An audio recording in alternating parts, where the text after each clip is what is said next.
경비행기 SR-20기종은 국내에서 전문적으로 정비하기가 쉽지 않은 것으로 드러났습니다. 비행기 부품 소재는 바뀌지만 국내 정비 기술이나 인력은 이를 따라가지 못하기 때문입니다.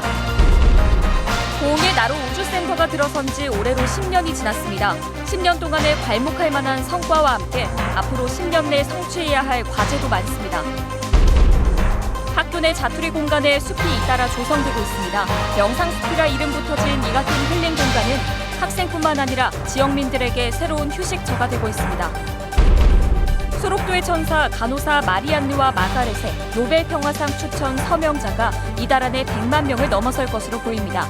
전남도는 이를 토대로 나이팅게일 탄생 200주년이 되는 2020년에 노벨 평화상 추천서를 제출할 계획입니다. 여러분 안녕하십니까? 수요일 밤 여수 MBC 뉴스데스크 시작합니다. 우리나라 처음이자 유일한 우주 관문인 고흥 나로 우주센터가 준공된 지 이달로 꼭 10년이 됐습니다. 네, 그래서 오늘 첫 뉴스로 국내 첫 자력 발사체 발사 성공 등 그동안에 주목할 만한 성과와 달 탐사 계획을 비롯한 센터의 향후 청사진을 짚어봅니다. 김주희 기자입니다. 지난 2009년 6월 국내 첫 우주관문 고흥 나로 우주센터가 준공됐습니다. 우리나라는 전 세계에서 13번째 자체 발사장 보유 국가가 됐습니다. 나로 우주센터는 지난 10년 동안 괄목할 만한 성과를 기록했습니다. 지난 2013년 나로호의 첫 우주 발사 성공으로 전 세계의 주목을 받았고, 지난해 순수 우리 기술로 자체 제작한 첫 75톤급 액체 엔진 시험 발사도 성공했습니다. 그동안 했던 이곳은 발사 기지에서 지금은 이제 실제 개발에 또 가장 최첨단 역할을 하는 그런 형태로 이제 확장이 되었고요. 나로 우주센터는 이제 새로운 10년을 준비하고 있습니다. 그 시작으로 오는 2021년 독자 개발한 엔진 기술이 적용된 첫 한국형 발사체 누리호를 2월과 10월 두 차례 발사할 예정입니다. 이후에도 2024년까지 해마다 자체 제작한 우주 발사체를 발사합니다. 이를 위해 제2발사대 건설도 진행 중입니다. 2030년 달 탐사 계획도 한국형 발사체 기술을 바탕으로 나로 우주센터에서 추진되고 있습니다. 이 밖에 오는 2025년 영구 관측용 소형 로켓을 개발하는 과학로켓센터가 본격 가동에 들어가면 나로 우주센터의 활용도는 더욱 커지게 됩니다. 우리나라의 산업체들도 역시 어떤 우주 산업에 계속 참여를 하게 되기 때문에 그런 산업체들도 이곳에서 함께 일을 하면서 우리나라 우주 산업의 기반을 구축해야 될 것입니다. 이렇게 국내 유일의 우주관문 나로 우주센터는 우주 강국을 향한 발걸음을 이어가고 있습니다. 우리가 나로 우주센터의 지난 10년의 성과를 바탕으로 앞으로 10년의 과정에 대해 더 주목해야 하는 이유입니다. MBC 뉴스 김주희입니다. 지난 13일 여수에 추락했던 경비행기는 3년 전 무안에서도 추락해 3명의 사망자를 냈던 바로 그 기종이었습니다. 그런데 이 기종은 프로펠러 등 기체 주요 부분을 국내에서 정비하기가 어려워서 사고 위험이 높을 수밖에 없다고 합니다. 강서영 기자입니다. SR-20기종 경비행기가 여수의 한 야산에 추락한 것은 지난 13일. 다행히 인명피해는 없었지만 추락 지점이 민가와 100m 밖에 떨어져 있지 않아 큰 피해로 이어질 뻔했습니다. 그러나 3년 전 무안에 추락한 같은 기종의 경비행기는 3명의 사망자를 냈습니다. 경비행기 사고가 잇따르면서 안전과 직결된 경비행기의 정비에 대해서도 관심의 필요성이 높아지고 있습니다. 연이어 사고가 난 SR-20기종의 경우 프로펠러를 전문적으로 정비할 수 있는 인증기관이 우리나라에 없습니다. 프로펠러 소재가 기존 알루미늄 대신 새로운 복합 소재로 만들어져 전문 기술과 인력이 확충돼야 하기 때문입니다. 취재 결과 교육용 경비행기의 30% 이상이 SR-20처럼 국내 수리가 불가능한 복합 소재 프로펠러를 적용하고 있는 것으로 드러났습니다. 상황이 이렇다 보니 전문기관을 대신해 경비행기를 소유한 학교가 자체적으로 기체를 정비하고 있는 상황입니다. 경비행기 정비 인프라가 미약한 국내 현실에 대해 전문가도 우려의 목소리를 내고 있습니다. 저희가 볼 때도 이제 그런 필요성은 분명히 있습니다. 왜 그러냐면 매일 본인이 정비하던 항공기가 네네. 당연히 그 정비사 입장에서는 문제가 없다고 생각이 되겠죠. 네네. 다만 객관적인 눈으로 제3자가 봤을 때는 또 문제가 나타날 수 있지 않습니까? 국내에 SR-20기종을 포함한 교육용 경비행기는 모두 129대. 경비행기 추락 사고가 잇따르는 가운데 항공 안전과 직결되는 기체 수리와 정비에 대해서도 관심이 필요하다는 목소리가 커지고 있습니다. MBC 뉴스 강서영입니다. 순천 해룡산단에 마그네슘 상용화 지원센터가 들어설 것으로 보입니다. 순천시는 오는 2024년까지 모두 169억 원을 투입해 전남 테크노파크 마그네슘 생산동에 상용화 지원센터를 구축할 계획인 가운데 내년도 국비로 18억 4천만 원이 반영됐다고 밝혔습니다. 이에 따라 순천시는 내년부터 센터 구축에 본격적으로 나서는 한편 정부의 예비 타당성 조사에서 탈락했던 순천 마그네슘 클러스터 조성을 재추진할 방침입니다. 광양제철소를 포함한 국내 철강업계 고로 잔존가스 배출 문제를 해결하기 위해 민관협의체가 오늘 발족했습니다. 정부와 지자체, 전문가 등 모두 19명으로 구성된 협의체는 고로에서 나오는 오염물질과 배출량, 해외 제철소의 고로 운영 현황 등을 조사하고 저감 방안을 마련할 계획입니다. 협의체는 오는 8월까지 운영되며 광양제철소가 있는 전남 동부 지역에서는 전라남도 환경산림국장과 광양만 녹색연합, 광양환경운동연합 등 환경단체 관계자 등이 위원회에 포함됐습니다. 학교 내 자투리 공간에 작은 숲이 조성된다면 어떨까요? 광양시가 명상숲이란 이름으로 교육시설마다 식재 사업을 추진하고 있는데요. 학생뿐만 아니라 인근 주민들의 만족도도 높다고 합니다. 김종수 기자가 보도합니다. 학생들이 쉬는 시간을 이용해 작은 숲속으로 옹기종기 모여듭니다. 낯선 식물에 대한 어색함이 어느덧 호기심으로 바뀌고 선생님의 답변에 귀를 세워봅니다. 오랜만에 느끼는 청량함에 더위도 있고 잠시나마 지친 마음까지 달랠 수 있습니다. 학교 안 자투리 땅에 조성된 이곳은 이른바 명상숲. 학생들에게 쾌적한 생활환경과 자연학습 기회를 제공하기 위해 마련된 명상숲은 현재 10여 곳까지 확대되는 등 호응을 얻고 있습니다.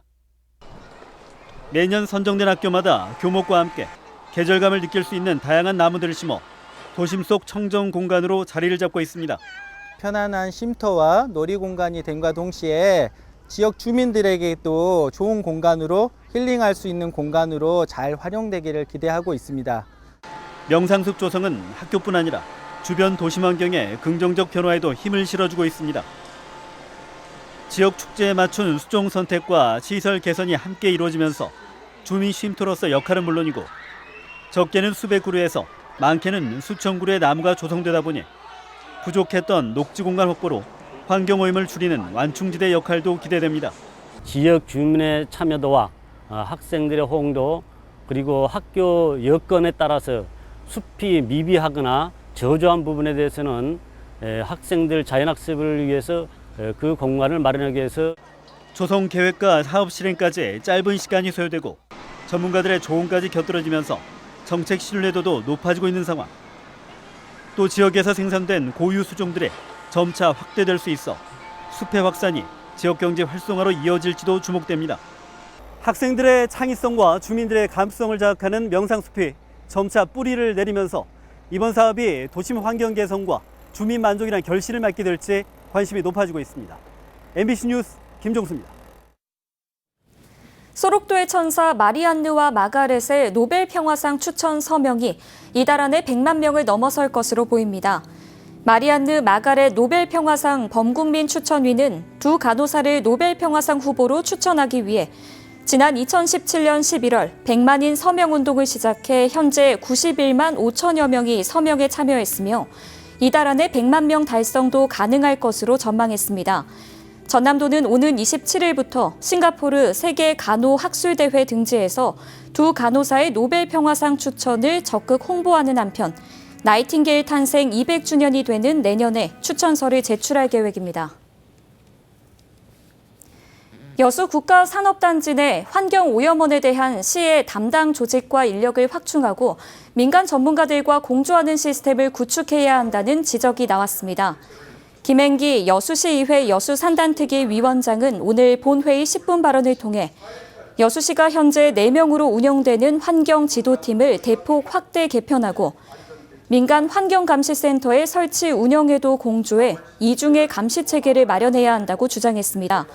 김 위원장은 또 자구적인 시설 개선 노력과 함께 주민 건강조사에 주도적으로 나서줄 것을 여수산단 기업체들에 요구하는 한편 환경부에도 불법 기업에 대한 보다 강력한 처벌 기준을 마련해 줄 것을 촉구했습니다. 한 대형 병원의 노조가 간호사에게 상습적으로 폭언을 일삼은 병원 교수에게 솜방망이 처벌이 내려졌다며 반발하고 나섰습니다. 병원 측은 규정과 절차대로 징계를 진행해서 문제될 게 없다고 맞서고 있습니다. 남궁욱 기자가 취재했습니다. 광주 기독병원 응급실에서 10년간 일하다 지난 2016년 퇴사한 간호사 A씨. 조직에서 인정도 받았고 간호사 일이 천직이라 생각하고 일했습니다. 하지만 비 교수와 함께 근무한 뒤부터는 하루하루가 지옥이었습니다. 비 교수는 매일같이 간호사들에게 폭언을 해댔고 업무 보고도 제대로 받지 않는 등 간호사들에게 갑질을 일삼았다고 주장합니다. 이거 누가 했어? 너 때문에 죽은 거야. 이거 하지 말라고 했잖아. 당직실에 들어가 계시면 그 타이밍만이라도 안 보이고 이러니까 좀 마음을 좀 쓸어내리는 거죠. 비 교수의 갑질을 견디다 못한 A씨는 결국 퇴사했습니다. 이후로도 비 교수는 응급실 간호사들에게 폭언을 계속했고 최근 기독병원은 비 교수에게 정직 1개월 등의 징계를 내렸습니다. 하지만 병원 노조는 솜방망이 처벌 수준에 불과하고 여전히 가해자와 피해자가 같이 일하고 있다며 비 교수를 해고하라고 주장했습니다. 폭언, 갑질, 괴롭힘, 환자를 무시하고 직원을 무시하고. 이에 대해 기독병원은 해당 의사의 갑질을 조사한 결과 일정 부분 사실로 확인돼 절차에 따라 적절한 징계를 내렸다고 밝혔습니다. 의사의 갑질은 기독병원만의 일이 아닙니다. 지난해 전국 보건의료 노조에서 실시한 병원 내 갑질 가해자 조사 비율을 보면 의사의 비율이 구성원 중 가장 높은 것으로 드러났습니다. 제주대병원에서는 교수가 직원들을 때린 영상이 공개돼 검찰이 수사에 나섰고 세브란스 병원 전공의들은 교수의 폭언과 폭행 사례를 모아 탄원서를 제출하기로 했습니다. 그게 의사들이 이게 우위에 있다라는 그런 생각들을 많이 가지고 있는 것 같습니다. 충분한 인력이 확보되고 그러면 말 그대로 이런 문화들이 충분히 줄어들 수 있지 않을까. 광주 기독병원 노조는 비 교수가 갑질뿐만 아니라 환자에 대한 보고를 제대로 받지 않는 등 의사로서의 직무도 태만했다며 고발까지 검토하고 있습니다. MBC 뉴스 남궁욱입니다. 고흥군 행정비리와 관련해 시민단체가 박병종 전 고흥군수의 구속 수사를 촉구했습니다. 청정고흥연대회의는 오늘 고흥경찰서 앞에서 집회를 열고 썬밸리 부지 관련 비리 등의 핵심 피의자이면서도 오히려 모함을 주장하고 있는 박 전 군수를 경찰이 구속해 엄정히 수사해야 한다고 주장했습니다. 고흥경찰서는 이와 관련해 범죄의 중대성이나 피의자의 도주 우려 등을 검토해 구속영장 신청 여부를 판단하겠다고 밝혔습니다. 백운산의 지속 가능한 발전을 위해 오늘 국회의원회관에서 다양한 논의가 이어졌습니다. 정부 관계자와 지자체, 지역민 등 60여 명이 참석한 가운데 열린 오늘 토론회에서 참석자들은 백운산의 서울대 무상양도 문제를 매듭짓기 위해 유관기관 협의가 필요하다고 강조했습니다. 또 백운산 국립공원 지정과 관련해서도 추진을 요구하는 시민단체와 생업에 지장을 받을 수 있다는 지역민들의 의견이 팽팽히 맞섰습니다. 이에 대해 환경부는 국립공원 지정을 위해 지역민들의 공감대 형성이 중요하다고 강조해 광양시와 구례군의 향후 대응이 주목됩니다. 전남도의회 보건복지환경위원회가 여수 세계박람회장을 방문해 내년에 예정된 제28차 UN 기후협약 당사국 총회 유치를 위한 집행부 추진 현황을 점검했습니다. 위원들은 UN 기후변화협약 당사국 총회 유치를 위해 국제컨벤션센터 건립이 선행돼야 한다며 산업통상자원부와 긴밀한 업무 협약을 통해 내년 정부 예산 심의에 만전을 기해달라고 주문했습니다. UN 기후변화협약 당사국 총회는 대륙별 순환 개최 원칙에 따라 내년 아시아 지역 개최 예정으로 전남에서는 현재 여수시가 유치전에 뛰어들었습니다.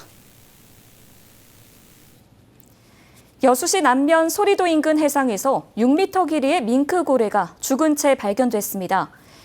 여수해양경찰서에 따르면 어제 오후 소리도 인근에서 죽은 밍크고래 한 마리가 조업 중인 정치망 그물에서 발견돼 선장이 해경에 신고했습니다.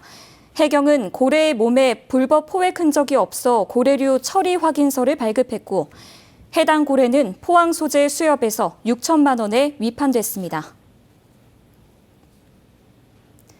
광양시의 인구 증가폭이 주춤한 것으로 조사됐습니다. 광양시에 따르면 지난해 기준 관내 인구가 15만 6천여 명으로 소폭 증가하고 있지만 2012년 이후 증가세가 매년 100명 단위로 떨어지고 출생아 수도 점차 줄고 있는 것으로 나타났습니다. 이에 따라 광양시는 보육환경 조성과 청년층 지원 등 5개 분야에 걸쳐 정책을 수립하고 학계와 시민들이 참여하는 인구 활력 증진 추진위원회를 중심으로 의견 수렴에 나설 계획입니다. 시민들의 시청사 노숙 시위 기간에 일부 출입문을 폐쇄한 시 당국의 조치에 대해 시의회에서도 과하다는 지적이 나왔습니다.